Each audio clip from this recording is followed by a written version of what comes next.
بسم اللہ الرحمن الرحیم۔ دوستو، برخوردارو، اٹھو، اٹھ کر نماز ادا کرو، نوافل بھی پڑھو۔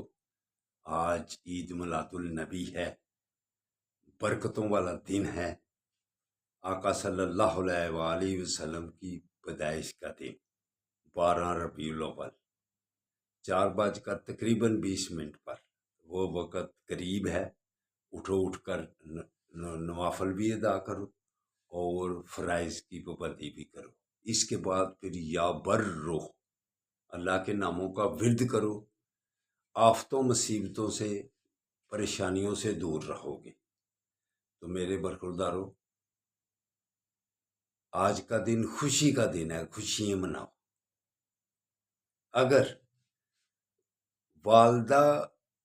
والدین کے ساتھ اگر کوئی ناراض ہو بچہ، حافظ قرآن ہو، رمضان کا مہینہ ہو، 27ویں کا دن ہو، تو وہ ساری رات اللہ کو مناتا رہے۔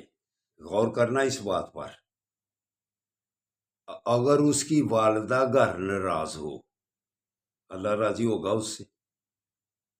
یہ والدہ کی بات ہے۔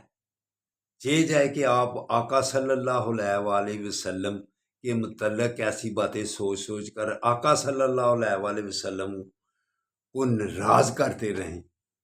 آقا صلی اللہ علیہ وآلہ وسلم کی شان کے مطابق ان کو واضح میں بھی بیان کرو اور اپنے ذہن میں بھی ان کی شان کو رکھو کہ آقا صلی اللہ علیہ وآلہ وسلم اگر ان کو پیدا کیا ہے، ان کے صدقے سب دنیا کو پھر پیدا کیا ہے، تو سب سے پہلے آقا صلی اللہ علیہ وآلہ وسلم، حدیث مبارکہ ہے کہ نبی کریم صلی اللہ علیہ وآلہ وسلم ارشاد فرمایا کہ ابھی آدم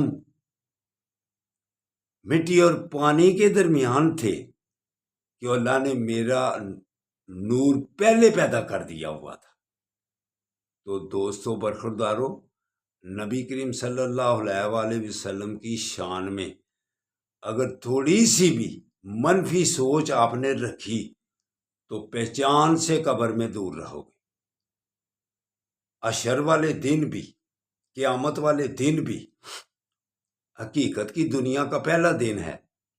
اس وقت اللہ اللہ اللہ اللہ پکارو گے تو اللہ سنے گا۔ ابھی اس دنیا کا آغاز ہو رہا ہے قیامت والے دن، تو کیا اللہ آپ کی بات سنے گا؟ کہاں بھیجے گا اللہ تعالیٰ؟ یہ اللہ تعالیٰ آقا صلی اللہ علیہ وآلہ وسلم کی شان بتلا رہے ہیں۔ جب قیامت والے دن شروع ہوگا نا، افراتفری کے عالم میں پکارتے رہو، کتنا پکارو گے اللہ کو؟ اللہ کسی کی سنے گا؟ کسی نبی کی سنے گا؟ والدین کی سنے گا؟ کسی بزرگ کی سنے گا؟ کس وقت سنے گا؟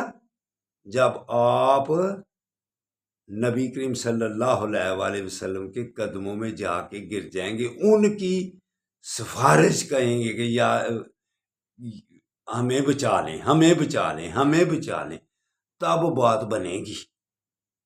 تو دوستو برخوردارو، والدہ ناراض ہو تو اللہ ماننے سے پیچھے رہتا ہے، تو چاہیے جائے کہ آپ نبی کریم صلی اللہ علیہ وآلہ وسلم کو ناراض کر لیں۔ والدہ کے پاؤں کے نیچے جنت ہے نا، آگے کچھ فرمایا ہوا ہے کہ کتنے نمبر کی نیک والدہ ہو تب پاؤں کے نیچے جنت ہوگی۔ بھائی آپ چھوڑ دیں ان باتوں کو کہ آپ والدہ کی نیکیاں گننے شروع کر دیں، برائیاں گننی شروع کر دیں۔ چھوڑ دو، آپ کی والدہ ہے، اس کے پاؤں کے نیچے جنت ہے، جیسی بھی والدہ ہو۔ تو اس لیے دوستو برخوردارو، اس بات میں مت پڑو کہ آپ منفی سوچ کے مطابق اگلے کو سمجھیں۔ منفی سوچ چھوڑ کر مثبت سوچ کی طرف آؤ، پھر اللہ برکت ڈالے گا۔ تو اس اٹھو، فرائض کی پابندی اور سنتوں اور نوافل کی باقاعدگی۔ اللہ حافظ، اللہ حافظ، اللہ حافظ۔